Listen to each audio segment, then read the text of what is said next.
तो केम छो विद्यार्थी मित्रों, आई होप के तमे बधाई मजामां जशो, स्वस्थ हशो तथा मस्त हशो। आप सौનું हार्दिक स्वागत है फिजिक्सना क्रेश कोर्समां के ज्यां આજે આપણે જે તમારી ગુજરાત બોર્ડની 2021ની એક્ઝામ જે આવી રહી છે, જેમાં તમને આપણે બધાને ખબર જ છે કે 50 એમસીક્યુ રહેશે અને 50 થિયરી રહેશે। થિયરીમાં તો ઘણા બધા વિદ્યાર્થી મિત્રો છે લડી લે છે, પાકું કરી લે છે ને છેલ્લે જે એક્ઝામ હોય છે આપણી પ્રિપેરેશન કરવાની, એમાં સારું એવું પ્રિપેરેશન થઈ જાય છે પાર્ટ બી નું।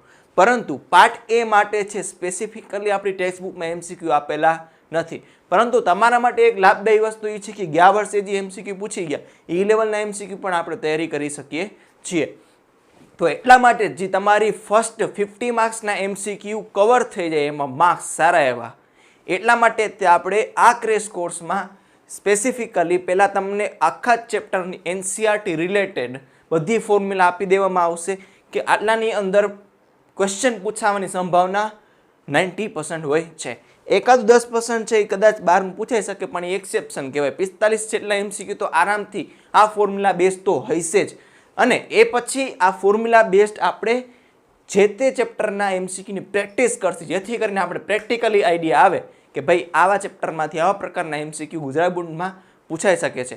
અને આ બધા એમસીક્યू છે એ જ્યાં ત્યાંથી ઉપાડેલા નથી, બધા જ એમસીક્યू છે સ્ટાન્ડર્ડ છે અને આપણે એને માત્ર મિનિટોમાં જ સોલ્વ કરી શકીએ છીએ। અમુક આપણે ટિપ્સ એન્ડ ટ્રિક્સ પણ તમને આપશી, જેથી કરીને તમારે છે એક્ઝામમાં 1 કલાકમાં એટલે કે 60 મિનિટમાં 50 એમસીક્યુ ફટાકથી થઈ જાય। તો without wasting time let's gate started. ચાલો વિદ્યાર્થી મિત્રો ફટાફટ સ્ટાર્ટ કરીએ।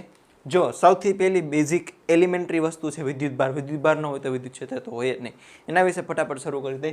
જો વિદ્યુતભાર છે એ દ્રવ્યનો ગુણધર્મ છે, એવું નહીં કે ભાઈ દરેક દ્રવ્ય પાસે છે એ विद्युतभार होई सके, विद्युतभार होय छे परंतु न्यूट्रलाइज होय छे। तटस्थ परमाणु माटे जेटला इलेक्ट्रॉन होय एटला ज प्रोटॉन होय, એટલે ઇલેક્ટ્રોનનો જો વિદ્યુતભાર હોય માઈનસ હોય એટલો જ પ્રોટોનનો વિદ્યુતભાર પ્લસ હોય। ટોટલને એડ કરી દે આપણે ટોટલ વિદ્યુતભાર કેવો થઈ જાય? 0 થઈ જાય। એનું સૂત્ર છે Q = Ne, જ્યાં E ની કિંમત છે 1.6 × 10⁻⁹ કુલમ, એને એલિમેન્ટરી ચાર્જ પણ કહેવામાં આવે છે। જ્યાં N છે એ ઇલેક્ટ્રોનની સંખ્યા છે। શું છે? ઇલેક્ટ્રોનની સંખ્યા। વધારે સ્પેસિફિકલી કહું તો વધારે શું વધારે સ્પેસિફિકલી કહું તો વધારાના ઇલેક્ટ્રોન અથવા ઘટેલા ઇલેક્ટ્રોનની સંખ્યા n દર્શાવે છે। કેમ? શું કામ? તમને કહીશ। ક્યારે પ્લસ આવે ક્યારે માઇનસ આવે। જો વિદ્યુતભાર છે ને પ્લસ ક્યારે આવે માઇનસ ક્યારે આવે? જ્યારે એને ઇલેક્ટ્રોન આપવામાં આવે। કેમ? તો કે ઇલેક્ટ્રોન છે, ઇલેક્ટ્રોન એનો વિદ્યુતભાર કેવો હોય તો કે -e જેટલો। પ્રોટોન હોય, પ્રોટોનનો વિદ્યુતભાર કેટલો તો કે +e જેટલો। આલ્ફા કણનો કેટલો હોય તો કે +2e જેટલો। આલ્ફા કણમાં 2 પ્રોટોન હોય અને 2 ન્યુટ્રોન હોય, એટલે ન્યુટ્રોનનો વિદ્યુતભાર તો હોય જ નહીં। અહીંયા લખી દો તમારી રીતે, ન્યુટ્રોનનો વિદ્યુતભાર ન હોય, પ્રોટોનનો વિદ્યુતભાર e હોય તો e + e 2 પ્રોટોન છે એટલે 2e થઈ જશે।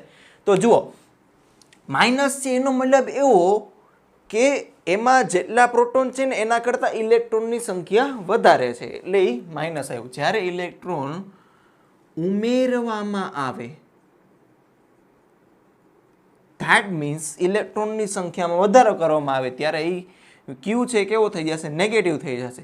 જ્યારે પ્રોટોનને ઉમેરવામાં આવે ત્યારે પોઝિટિવ થશે, ત્યારે થાય, પણ પ્રોટોનને ઉમેરવું કે કાઢવું એ નાની માના ખેલ છે નહીં ભાઈ, અઘરી વસ્તુ છે। એ ન્યુક્લિયર બળ સાથે સંકળાયેલો ચેપ્ટર નંબર 13 માં તમે જોશો કે ન્યુક્લિયર બળ કેટલું ઘણું વધારે હોય, એની સ્થિતિ ઉર્જા કેટલી બધી વધારે હોય, ટોટલ ઉર્જા 200 મેગા ઇલેક્ટ્રોન વોલ્ટ ઉર્જા છૂટી પડે। એમ ન થાય ભાઈ, એટલે પ્રોટોનની હળી હંચી ઘડીકમાં થાય નહીં, કેમિકલ રિએક્શનમાં ન થાય, ન્યુક્લિયર પ્રક્રિયા કરવી પડે। ન્યુક્લિયર પ્રક્રિયા કરો તો તમે વિદ્યુતભાર કેમ આપવા જાવ? એટલે પ્રોટોનની અહીંયા હળી હંચી કાંઈ થશે નહીં। જે કાંઈ પણ રમત કરવાની ઇલેક્ટ્રોનની કરવાની, અરે સીધી વાત છે। ઇલેક્ટ્રોન ઉમેરો તો નેગેટિવ થાય અને ન્યુટ્રલ હોય ત્યારે ઇલેક્ટ્રોન કાઢી લ્યો તો થાય શું? પહેલાં શું હોય? ન્યુટ્રલ હોય તો જેટલા પ્રોટોન હોય એટલા ઇલેક્ટ્રોન હોય। હવે એમાંથી તમે ઇલેક્ટ્રોન કાઢી લ્યો, સપોઝ 10,000 ને 10,000 હોય, 10,000 પ્રોટોન હોય, 10,000 ઇલેક્ટ્રોન હોય। સપોઝ તમે એમાંથી 500 ઉછીના લઈ લ્યો ઇલેક્ટ્રોન, થશે શું કે 10,000 પ્રોટોન રહેશે અને 9,500 ઇલેક્ટ્રોન રહેશે। તો 500 પ્રોટોન છે, સોરી ઊંધું બોલાઈ ગયું, ફરી સપોઝ 10,000 પ્રોટોન હોય અને 10,000 ઇલેક્ટ્રોન હોય, સપોઝ એમાંથી તમે 500 ઇલેક્ટ્રોન ઉપાડી લ્યો તો થશે શું? હવે 10,000 પ્રોટોન લે અને 9,500 ઇલેક્ટ્રોન લે એટલે 500 પ્રોટોન વધારે થશે। એટલે પ્રોટોનનો ચાર્જ કેટલો હોય એ જેટલો હોય એને ગુણ્યા 500 કરી નાખો. બેના માટે તો મૂલ્ય તો સેમ જ છે, ઈ છે, એક પ્લસ છે, માઇનસ. એટલે ઇલેક્ટ્રોનને જ્યારે ઇલેક્ટ્રોનને દૂર કરવામાં આવે ત્યારે જે આપણને વિદ્યુતભાર મળશે ને કેવું હોય છે, પ્લસ એ છે. એટલે વિદ્યાર્થી મિત્રો ધ્યાન રાખજો, પ્રોટોનની હળી અંચી નહીં થાય. બહુ જ પ્રચંડ પ્રમાણમાં છે આપણને ઉર્જા જોશે પ્રોટોનની હળી કરવા માટે, એટલે એને આપણે નેગ્લેક્ટ કરી શકીએ. તો જુઓ બળના પ્રકારો ભાઈ, જે પ્લસ પ્લસ અપા કરશે, માઇનસ માઇનસ અપા કરશે, પ્લસ પ્લસ અપા કરશે, માઇનસ માઇનસ અપા કરશે. ઘણા બધા વિદ્યાર્થીઓ છે ને કન્ફ્યુઝ થશે, આ સરજી પ્લસ માઇનસ છે, આ પ્લસ માઇનસ. મિત્ર હોરિઝોન્ટલ જોવાનું છે, આમ જોવાનું. હા જોજે, વર્ટિકલ ન જોતો બાકી ઊંધું થાય. અને પ્લસ માઇનસ હોય એ તો કે આકર્ષી, સંસારનો નિયમ છે એ જાતીય વસ્તુ એકબીજાને આકર્ષે અને સજાતીય વસ્તુ એકબીજાને અપાકર્ષે. અમુક હોય અપવાને, એટલું બધું ઊંડું રહેવાનું નથી જરૂર. એટલે સજાતીય પ્રકારના વિદ્યુતભાર છે આપણને એકબીજાને અપાકર્ષે અને વિજાતીય પ્રકારના વિદ્યુતભારો છે એકબીજાને આકર્ષે. હવે વિદ્યુતભારનું સંરક્ષણ એટલે કોઈ પણ અલગ કરેલું તંત્ર હોય ને એમાંથી વિદ્યુતભાર તમે કાંઈક બહારથી ઉમેરો કે ઓછું કરો ને તો એમાં ક્યુમાં ફેરફાર થાય, બાકી ક્યુમાં ફેરફાર થાય નહીં. અહીંયા લખી દઉં સિમ્પલી, કાંઈ નથી, એમને થિયોરેટિકલ છે એટલે લેવું પડ્યું, કાંઈ કામનું નથી એટલું બધું. અલગ કરેલા તંત્ર માટે ક્યુ છે એ તો કે અચળ રહે.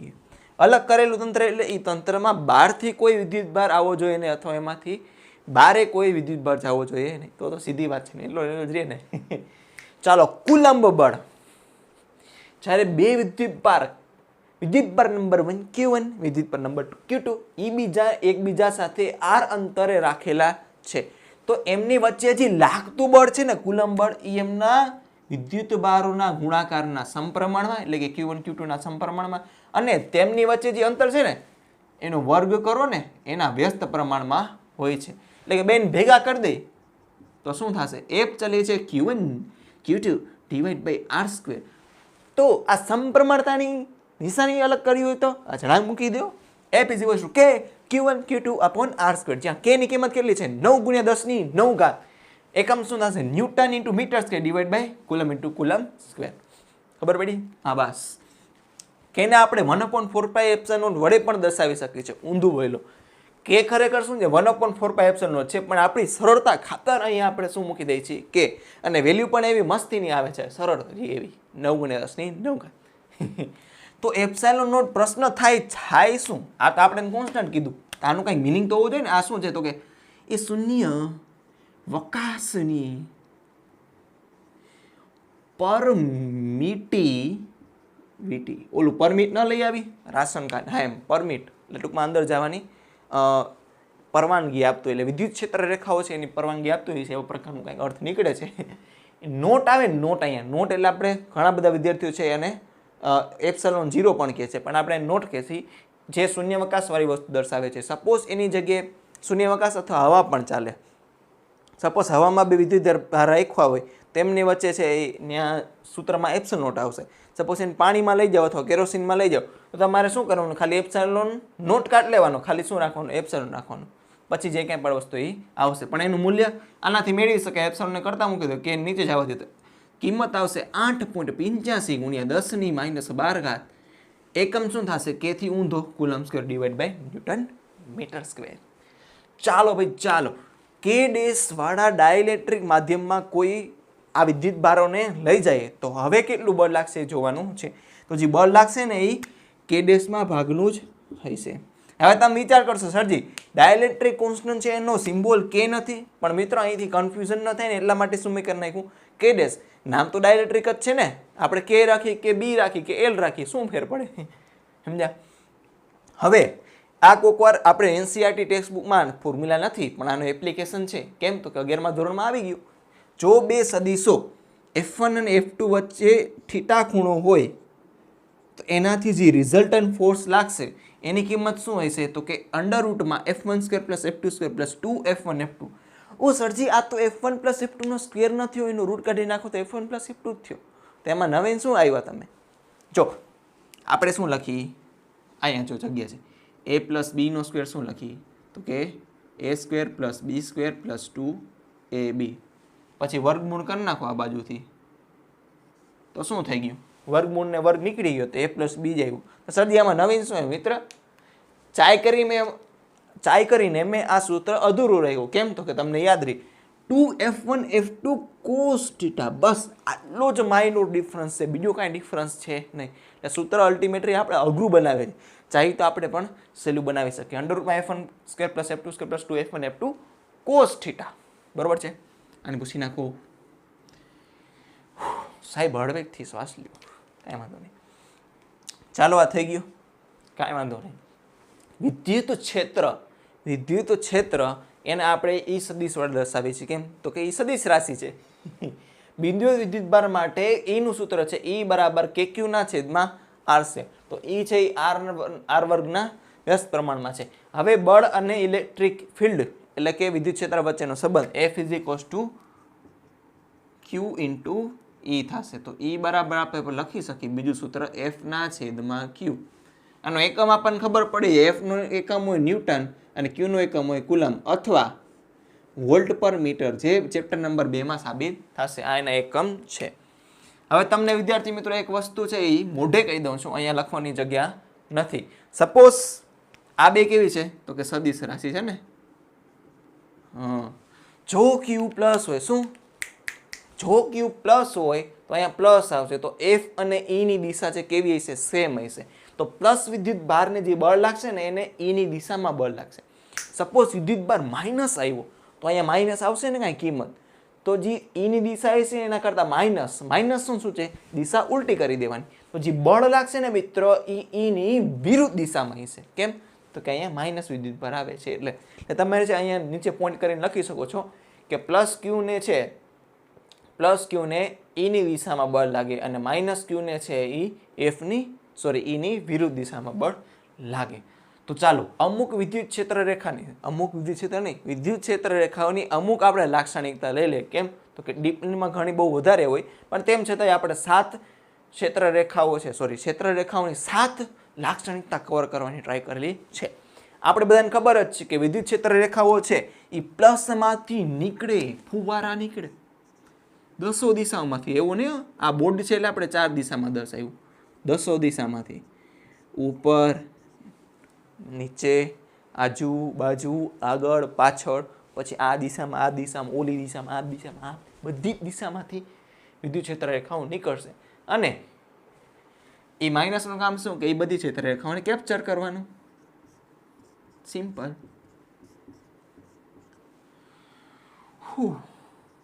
બીજી એક વસ્તુ લખાવી દઉં કે નંબર ઓફ વિદ્યુત ક્ષેત્ર રેખાઓ એ આપણે ઓલો ફ્લક્સ વાળામાં કવર કરી લેશી. તેમ છતાં તમને કહી દઉં, ક્યુરિયોસિટી જાગી છે. શું કહેવા માંગુ છું કે જેમ વિદ્યુતભારનું મૂલ્ય વધારે ને એમાંથી વિદ્યુત ક્ષેત્ર રેખાઓ નીકળતી સંખ્યા છે એ વધારે છે. જેમ મૂલ્ય ઓછું એમ ક્ષેત્ર રેખાઓ ઓછી નીકળશે અથવા ઓછી અંદર આવશે. તો આમ નંબર ઓફ લાઇન્સ જેમ વધારે હોય એમ વિદ્યુતભારનું મૂલ્ય વધારે છે. અથવા તમને કોઈક વાર પ્રશ્ન પૂછાવી શકે, 2 વિદ્યુતભાર આપી દીધા હોય, એકમાંથી છે 10 વિદ્યુત ક્ષેત્ર રેખા નીકળતી હોય, બીજામાંથી છે 15 વિદ્યુત ક્ષેત્ર રેખા નીકળતી હોય, તો એ વાળા 15 વાળાની કિંમત છે એ વધારે છે કે નહીં? વિદ્યુત ભારની. ઓકે, બીજો પોઈન્ટ છે કે સ્પર્શક. શું? પણ સ્પર્શક કોઈ પણ આપણે કર્વ ડ્રો કરી, આ ઈ છે, ઈ ક્ષેત્ર રેખાઓ છે. સપોઝ આપણે આ જગ્યાએ દિશા જોતી હોય વિદ્યુત ક્ષેત્રની, તો શું કરવાનું? અહીંયા આપણે સ્પર્શક બનાવી દેવાનું. તો એ શું દર્શાવશે? એની દિશા દર્શાવે. તો સ્પર્શક અલ્ટિમેટલી શું કરે? દિશા દર્શાવે. ઓહો સરજી, કેવી દિશા! તું વિચારે છે એવી નહીં. અત્યારે તો સ્કૂલે બંધ છે. હું હવે તને આવા વિચાર આવે? હવે એ રેખાઓનું છેદન શક્ય નથી. શું કામ શક્ય નથી? જો છેદે તો એ જગ્યાએ 2 દિશા મળે. કેમ? તો કે આ જગ્યાએ દિશા મેળવવા જાવ ને તો તમને અહીંયા 2 કર્વ મળશે. તો એક દિશા આ અને બીજી દિશા આ. તો એવું કોઈ દી ન બની શકે કે એક જ વ્યક્તિ છે એક સાથે 2 દિશામાં જતો હોય. એવું ન થાય. સમજ્યા? કઈ હું હવે જેમ વિદ્યુત ક્ષેત્ર રેખાઓ ગીચ હશે એમ વિદ્યુત ક્ષેત્ર છે એ સ્ટ્રોંગ હશે, એટલે કે પ્રબળ હશે. જેમ છૂટી હશે એમ એ કેવું હશે? તો કે વીક હશે, એટલે નબળું હશે. ઈ ક્ષેત્ર રેખાઓ કોઈ દી કોઈ દી બંધ ગાળાઓ એટલે બંધ ગાળા એટલે ક્લોઝડ લૂપની વાત કરું છું, બીજું કાંઈ મતલબ સમજવાનો નથી. એ ક્ષેત્ર રાખો કોઈ દી બંધ ગાળાઓ રચતી નથી. એટલે કે એકમાંથી વિદ્યુત ક્ષેત્ર નીકળશે અને બીજામાં અંત પામશે, પરંતુ ફરીને પાછી એમાં કોઈ દી આવે નહીં. હા, મેગ્નેટિક ફિલ્ડમાં એવું થાય, એ આપણે આવશે ચેપ્ટર નંબર 4 કે 5 માં. હવે એ ક્ષેત્ર રેખાઓનું ભંગાણ શક્ય નથી. સાંભળજો, નોટ તમને કહી દઉં, અનટિલ એન્ડ અનલેસ બીજો કોઈ વિદ્યુત ભાર છે એના રસ્તામાં ના આવે. પણ એ આપણે એક્સેપ્શન લઈ છીએ, પણ એક જ આપણે વિદ્યુત ભારની વાત કરીએ એટલે વિદ્યુત ક્ષેત્ર રેખાઓ છે એ ઓલવેઝ કન્ટિન્યુઅસ હોય, વચ્ચેથી કોઈ દી ભંગાય નહીં. નિયમિત વિદ્યુત ક્ષેત્ર રેખાઓ થોડુંક વિશે કહી દઉં. એમાં ઈ છે, ઈ રેખાઓ એકબીજાને કેવી હશે તો કે સમાંતર હશે, આમ સમાંતર હશે, અને એકબીજાથી અંતર કેવું હશે? સમાન. અંતર પણ કેવું? સમાન. તેમની વચ્ચે અંતર તો કે કેવું હશે? સમાન હશે. બસ વિદ્યાર્થી મિત્રો, આ વસ્તુ છે એ નોટ કરી લ્યો. 5 સુધી ગણું છું. 1 2 3 4 and 5 કરી લીધું નોટ ડન. બસ પૂછી નાખી. તમને કોઈ પણ જાતનો ડાઉટ રહી ગયો હોય તો કોમેન્ટ સેક્શનમાં કોમેન્ટ કરીને પૂછી શકો છો, અને મારી મેક્સિમમ ટ્રાય એવી કરીશ કે જે તમારા જે ડાઉટ્સ જે ઊભા થયેલા છે એને કવર કરી. તો ચાલો 1 2 3 જો નેક્સ્ટ સ્લાઇડમાં આપનું સ્વાગત છે, જેમાં ડાયપોલથી આપણે શરૂઆત કરીએ. કે જો ડાયપોલ છે એ અરેન્જમેન્ટ કેવી છે કે બે વિજાતીય વિદ્યુતભાર લેવાના, સમાન મૂલ્યના પરંતુ કેવા વિજાતીય વિદ્યુતભાર. જો બેનું મૂલ્ય ક્યુ છે, હા છે જી સાહેબ. અને વિજાતીય એટલે કે એક પ્લસ હોય ને બીજું માઇનસ હોય, એક છે પ્લસ બીજું છે માઇનસ. એ બેને અમુક અંતરે મૂકી દો. અમુક અંતર કેટલું છે તો કે a + a 2a છે. ટોટલ અંતર કેટલું છે મિત્રો તો કે 2a. દર્શાવવાની જરૂર છે ને, તમે સ્માર્ટ જ છો. a + a તમે ગણતરી કરી શકો છો. આ ડાયપોલનું સેન્ટર છે, અહીંથી a ટોટલ અંતર છે 2a. તો આ ડાયપોલને ગુજરાતીમાં કહેવાય દ્વિધ્રુવીય. ધ્રુવ કામ તો કે એક પ્લસ છે એક માઇનસ છે, એટલે દ્વિ એટલે બે છે એટલે. તો આ ડાયપોલને એટલે કે દ્વિધ્રુવને દર્શાવવા માટે જે ભૌતિક રાશિ વાપરી છે ને એનું નામ શું છે તો કે ડાયપોલ મોમેન્ટ. ગુજરાતીમાં શું કહેતો કે દ્વિધ્રુવીય ચાક માત્રા. એને દર્શાવવામાં આવે છે એક વિદ્યુત ભારનું મૂલ્ય એને ગુણ્યા એ બે વચ્ચેનું અંતર કેટલું છે? a + a તો કે 2a. આનો એકમ શું થાય તો કે કુલમ. આનું એકમ છે કુલમ, આનો એકમ છે મીટર. લ્યો, પારિમાણિક સૂત્રો તમને આવડતા જ છે. ના આવડતા તો તમે કોમેન્ટ કરી મને જણાવી શકો છો. આપણી તમારી રિક્વેસ્ટ પ્રમાણે છે એ સ્પેશિયલ વિડીયો બનાવી દેશે કે જેથી કરીને તમારે બધા જ ચેપ્ટરના બધા જ ચેપ્ટરની કોઈ પણ ભૌતિક રાશિ ઉપાડી લો ને ગોખવાની જરૂર નથી, તમે જાતે બનાવી શકો. એ ફાસ્ટ અમુક શોર્ટ ટ્રિક સાથે. ચાલો વિદ્યાર્થી મિત્રો પોઈન્ટ ઉપર આવીએ. હવે ડાયપોલ છે, ડાયપોલની અક્ષ છે. ડાયપોલમાંથી જે પસાર થતી જે લાઈન છે ને એને શું કહેવાય તો કે આ ડાયપોલની અક્ષ. આ ડાયપોલની અક્ષ છે. અને એને લંબ એના સેન્ટરમાંથી, જો સેન્ટર વાળું છે ને અહીંથી એ ડિસ્ટન્સ ને અહીંથી બી એ ડિસ્ટન્સ, એના વચ્ચોવચ્ચમાંથી કાપીને નીકળતી એવી આને શું કહેવાય તો કે વિષુવવૃત્ત રેખા, જે આને લંબ હોય છે. કોને તો કે ડાયપોલની અક્ષને. ડાયપોલની અક્ષની નજીક કોઈ એક બિંદુ એ છે, એ જગ્યાએ જે ક્ષેત્ર છે, ઉભા રહ્યો પહેલી વાત તો એ સોરી થોડુંક રહી ગયું, અહીંયા પછી આવશે. ડાયપોલ મોમેન્ટ છે ને, ડાયપોલ મોમેન્ટ એ સદિશ રાશિ છે મિત્રો. એટલે તમને પ્રશ્ન થાય કે સદિશ રાશિ હોય તો એનું મૂલ્ય તો મળી ગયું સાહેબજી, પણ એનો ડાયરેક્શન એટલે કે દિશા શું? એની દિશા હોય તો કે માઇનસથી પ્લસ, આ નેગેટિવ ટુ પોઝિટિવ. આ સરજી શું લખ્યું? -v + v. યાદ કરો, જો પોઝિટિવનો સ્પેલિંગ શું થાય? પોઝિટિવ.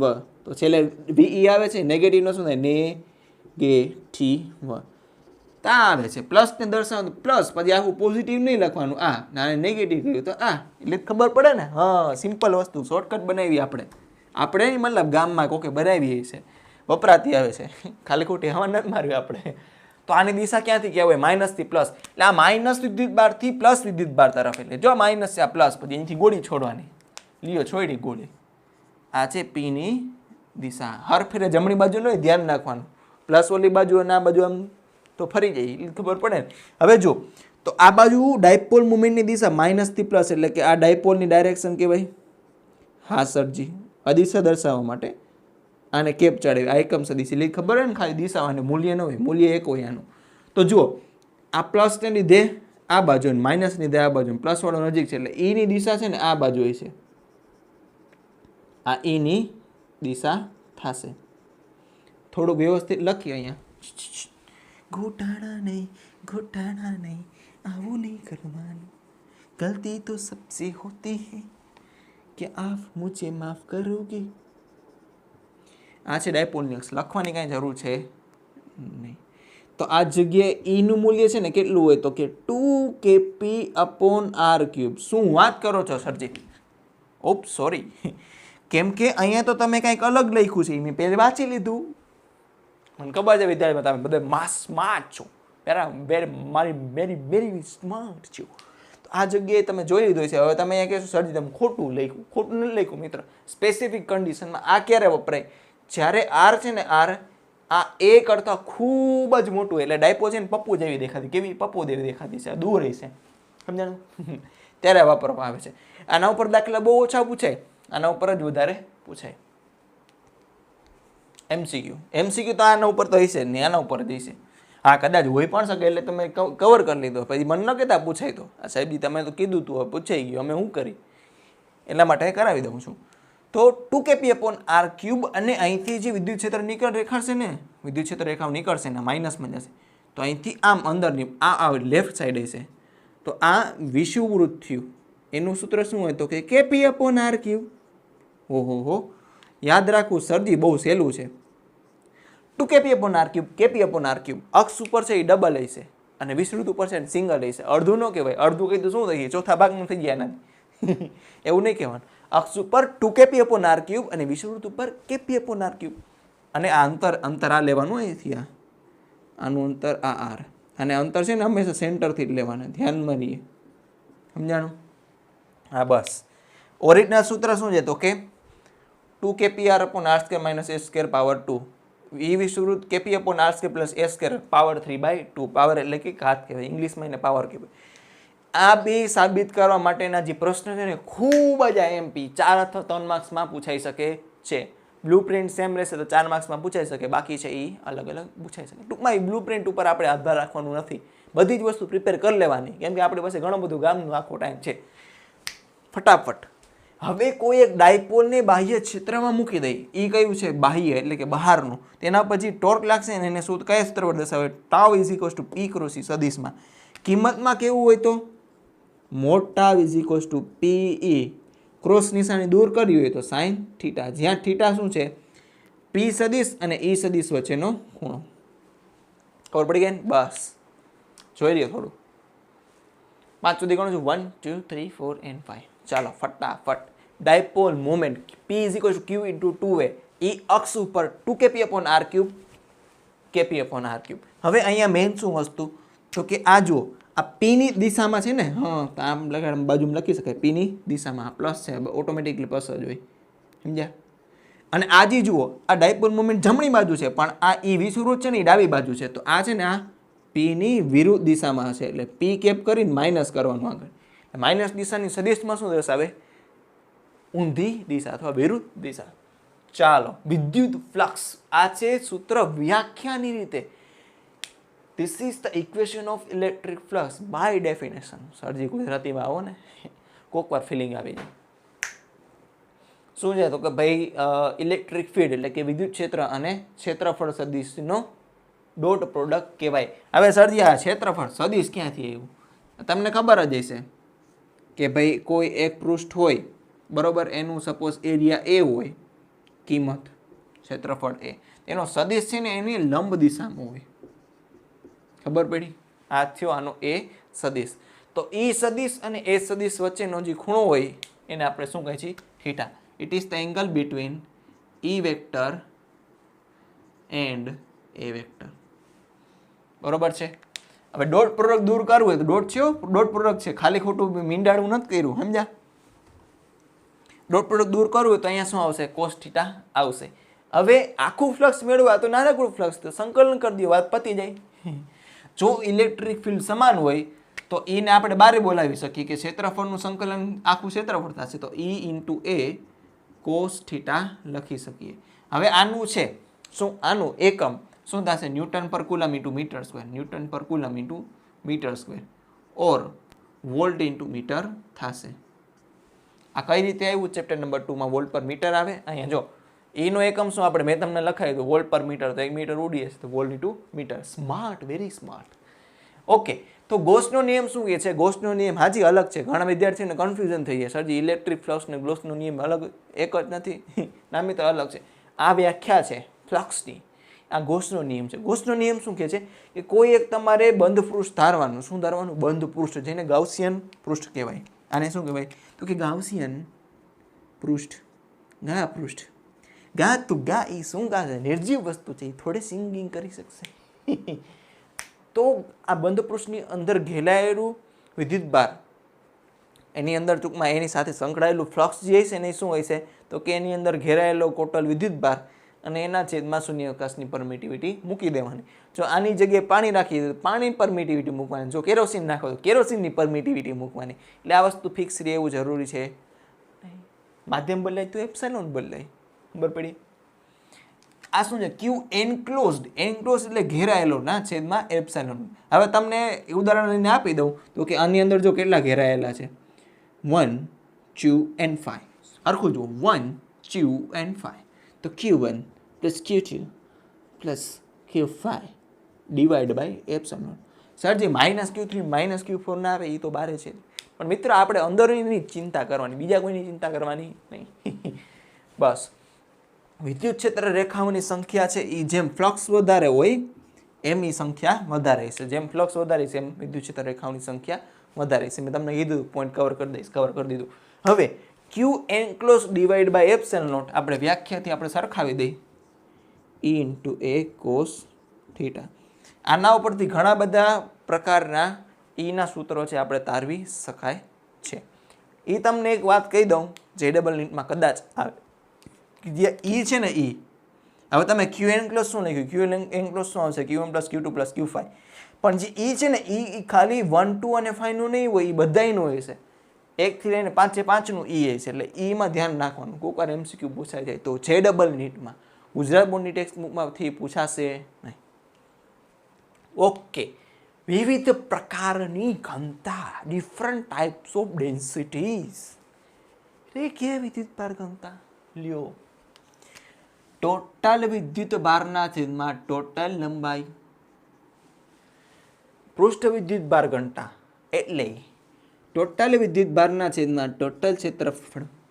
કદ વિદ્યુત ભાર ઘનતા તો કે ટોટલ વિદ્યુત ભારના છેદમાં ટોટલ કદ. આ મેં જે તમને 3 સૂત્ર લખાવ્યા ને તે are very easy to understand, મતલબ એ યાદ રાખવા સહેલા છે, સમજવા સહેલા છે, મેમરી કરવા માટે, મેમોરેબલ કરવા માટે સહેલા છે. આ તો સરજી તમે આ શું ખાલી જગ્યા રાખી મિત્રો, આ છે ને ક્યારેક ક્યારેક જ સાચું પડે, ક્યારેક ક્યારેક જ. ક્યારે? જ્યારે છે એ વિતરણ સમાન હોય, ક્યુનું વિતરણ કેવું હોય, સમાન હોય.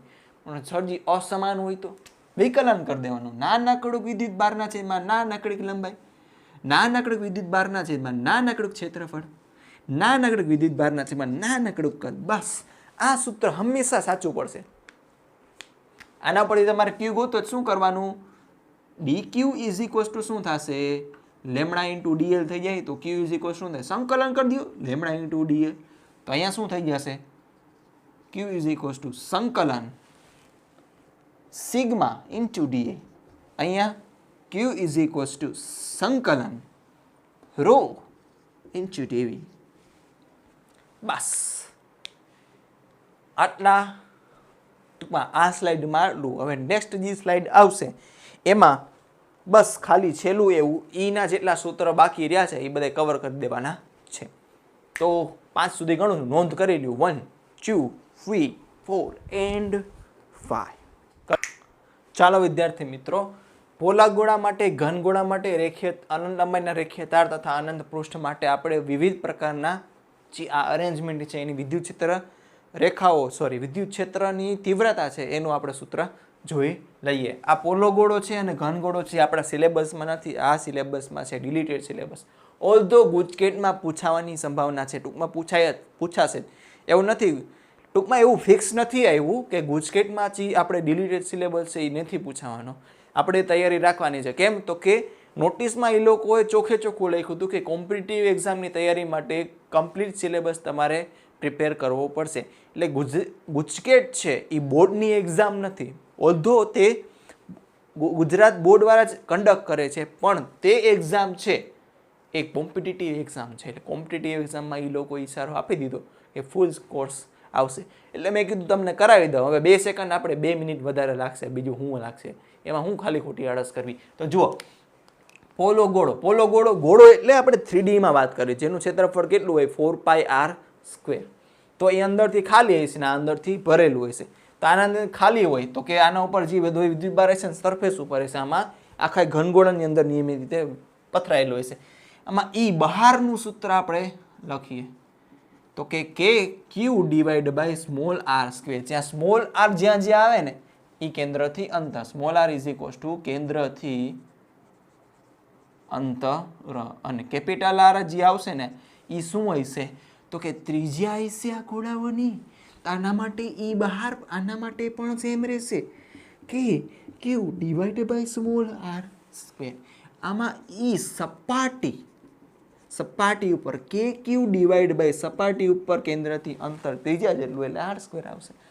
અહીંયા ઈ સપાટી સેમ જ, ડિફરન્સ તો પૂરા હવે આવશે. અંદર પોલો ગોળો હોય ને તો એની અંદર વિદ્યુત ક્ષેત્ર જ ન હોય, ગાઉસનો નિયમ દર્શાવે, એ આપણે કાંઈ જરૂર નથી એની. તો કે ઈ અંદર કોની, તો કે પોલા ગોળાની અંદર વિદ્યુત ક્ષેત્ર હશે જ નહીં. આની અંદર તો હોય ભાઈ, ઈ કેટલું હોય તો કે ઈ સપાટી જેટલું એને ગુણ્યા સ્મોલ r ના છેદમાં કેપિટલ R. સ્મોલ r છે એ કેન્દ્રથી અંતર, ટૂંકમાં અંદર જેટલું હશે એ કેન્દ્રથી ડિસ્ટન્સ લેવાનું, અને એના ભાગ્યા ત્રિજ્યા. બસ સિમ્પલ સૂત્ર છે. હવે ઓલું યાદ ન રખાય કે QR આપો ને r3, એ થોડો ગોટાળા થઈ જાય. ઈ સપાટી ગુણ્યા સ્મોલ r ના છેદમાં કેપિટલ R. સ્મોલ r ના છેદમાં કેપિટલ R છે ને એનો એક મિનિંગ દર્શાવે છે કે r ના કેટલામાં ભાગમાં છે એ ઘેરાયેલું છે એ દર્શાવે, ટૂંકમાં ખબર પડે ને. હા બસ. રેખીય તાર અનંત લંબાઈનું હોય ભાઈ. જો -∞ થી આવે અને +∞ થી જાય, +∞ થી જાય ને +∞ તરફ જાય. એના કેન્દ્રથી સ્મોલ r ડિસ્ટન્સ છે. આને સપોઝ આના ઉપર વિદ્યુતભાર તો આપણે ગણી ન શકીએ, કેમ તો કે અનંત લંબાઈનો હશે, તેનો વિદ્યુતભાર અનંત થઈ જાય. તો આપણે સૂત્રમાં Q ક્યાંથી લેવું, એટલે Q ની જગ્યાએ આપણે શું લીધું તો કે રેખીય વિદ્યુતભાર ઘનતા લેમડા લીધી. તો આની જગ્યાએ E જે છે ને E, એનું સૂત્ર છે 2k λ/r થશે. 2k λ/r સરખું લખી દઉં. E = 2k λ/r. હવે અનંત પૃષ્ઠ હોય ને, અહીંયા આપણે સીમાવાળું દર્શાવી શકીએ, પણ અનંત પૃષ્ઠ દોરવું આપણા માટે પણ અઘરું પડશે. ટૂંકમાં આમ હોય, આમ હોય, આમ હોય, આમ હોય, આમ હોય, આમ હોય, ખબર પડે. એટલે પૃષ્ઠ અનંત હોય તો એનો વિદ્યુતભાર બી અનંત થશે. પણ આપણે એને દર્શાવવા માટે શું કરીએ છીએ તો કે સિગ્મા વિદ્યુતભાર ઘનતા, કેવી તો કે પૃષ્ઠ વિદ્યુતભાર ઘનતા. આનાથી લંબ અંતર r આગળ જે વિદ્યુત ક્ષેત્ર હશે ને E = શું હશે તો કે σ/2ε0. હવે સરજી આમાં તમે r તો નથી લખ્યું, તો સૂત્ર સાચું છે, r નથી આવતું નથી લખ્યું, એવું થોડું જરૂરી છે બધામાં r આવે. તો અનંત લંબાઈનું અનંત પૃષ્ઠવાળું છે, અનંત પૃષ્ઠ ક્ષેત્રફળ ધરાવતું પૃષ્ઠ, એના માટે જે E છે એ σ/2ε, અંતરથી કંઈ ડિફરન્સ પડે નહીં. ચાલો વિદ્યાર્થી મિત્રો, આટલું નોંધ કરી લ્યો. 5 સુધી ગણું છું, 1 2 3 4 and 5. તો ચાલો વિદ્યાર્થી મિત્રો, આ હતા બધા વિદ્યુત ક્ષેત્ર અને વિદ્યુતભારને રિલેટેડ બધી જ ફોર્મ્યુલાસ. હવે જે નેક્સ્ટ વિડીયો આવશે એમાં બધા આને રિલેટેડ જેટલા MCQ છે એ સ્ટાન્ડર્ડ MCQ આપણે મિનિટોની અંદર જ કેલ્ક્યુલેટ કરી લેશે, અને એમાં જે કાંઈ પણ ટિપ્સ એન્ડ ટ્રીક હશે હું તમને એઝ અ નોટ સાઈડમાં લખાવતો જઈશ, જેથી કરીને એ તમે જે રિવિઝન કરતા હશો ને તમારે કામ કરવાનું. આજનો તમારે ક્રેશ કોર્સ તમે લીધો છે અથવા ક્રેશ કોર્સ તમને લાભદાયી બનેલો છે, કોઈ પણ રીતે આવ્યું હોય તમને, તો એનો તમારે થોડુંક લાભ ઉપાડી લેવાય. શું કરાય? લાભ ઉપાડી લેવાય. તમારે એક બુક બનાવી દેવાની, જેટલા ફોર્મ્યુલા લખાવો ને બધે લખી દેવાના. એમાં થશે શું, તમે જે વસ્તુ લખેલી છે ને, એક તો તમારે શું કરશો, એ લખેલી વસ્તુ તમારે 2 થી 3 વાર રિપીટ થાય. કેમ? તો કે ખાલી એકવાર જોઈ લ્યો ને તો એક જ વાર જોવાય. બીજી વાર શું થાય, લખો તો શું થાય, તમે જુઓ પછી મગજમાં ઉતારો, પછી હાથને આદેશ થયો કે ભાઈ તું લખ આ, તો એકને એક વસ્તુ 2 થી 3 વાર રિપીટ થઈ. જો તમારી વચ્ચે ક્યાંક ભૂલ પડશે ને તો એ વધારે ધ્યાન જશે તમારું, ત્યાં કોન્સન્ટ્રેશન વધશે. એટલે લખવાથી તમારી જે મેમરી છે એ 2 થી 3 ટાઈમ્સ એ બૂસ્ટઅપ થશે અને તમારે જે ફાઇનલ એક્ઝામ તરફ તમે જાશો ને એ તમે બધી પ્રિપેર કરેલી વસ્તુ એક્ઝામ ટાઈમે બધી યાદ આવી જશે અને તમે ખાલી MCQ સોલ્વ કરી શકશો. પ્લસમાં તમારે એવું મન થાય કે આગલા દિવસે ફટાફટ બધા ફોર્મ્યુલા જોઈ લેવા છે, બધા જે MCQ મેં સ્ટાન્ડર્ડ ગણેલા છે અથવા મેં ગણાવેલા છે, પ્રેક્ટિસમાં આપેલા છે, એ હું એકવાર નજર ફેરવી લઉં. તો ઘાયો બુક ઉપાડવાની, ફુર ફુર ફુર ફુર ફુર ફુર ફુર ફુર ફુર એમ બધી નજર ફેરવતી જશે અને તમારો ટાઈમ છે એ ઘણો બધો બચી જશે. ને મિનિમમ ટાઈમમાં મેક્સિમમ તૈયારી થઈ અને મિનિમમ પ્રિપેરેશનથી લઈને, ટૂંકમાં પ્રિપેરેશન તો આપણી ફૂલ જ રાખવાની, એટલે જેટલી પ્રિપેરેશન થઈ હોય એનામાંથી મેક્સિમમ માર્ક્સ મેળવવા એ આપણે પ્રોડક્ટિવિટી સારી રહેશે. તો મળશે નહીં વિડિયો લેક્ચરમાં જેમાં આને રિલેટેડ MCQ હોય છે. ત્યાં સુધી બધાને નમસ્તે, ખુદા હાફિઝ, સત શ્રી અકાલ, ગુડ બાય.